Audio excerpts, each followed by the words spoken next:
Hello everybody. Today I was going to make you an apple crisp, something healthy. And the way I do it is very simple ingredients. So I'm going to get some apples, Macintosh, cut them up, melted butter, brown dark sugar, some almond flour, rolled oats, and a little bit of cinnamon. And that's it.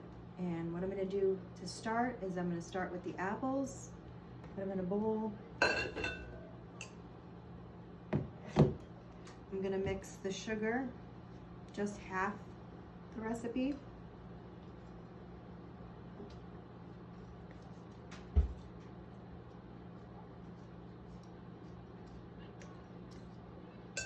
Then I'm going to mix the flour and the cinnamon.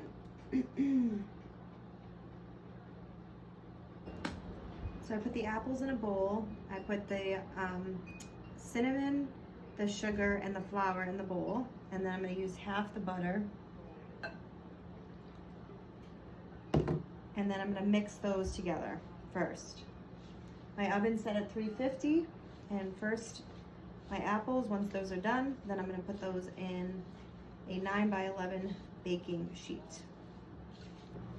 Once you've made the apples, the filling, now you're going to make the crisp. So you're just going to combine the other ingredients in the same bowl.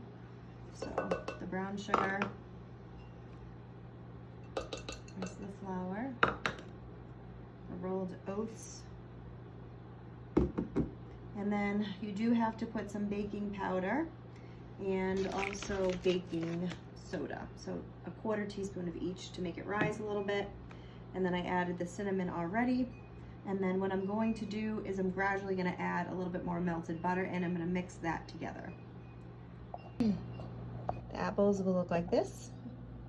I'm in the baking. So once you get the apple crisp all together, it looks like this. And if you want, you can also put some applesauce in instead of butter to make it even lower in calories. So unsweetened applesauce does the trick.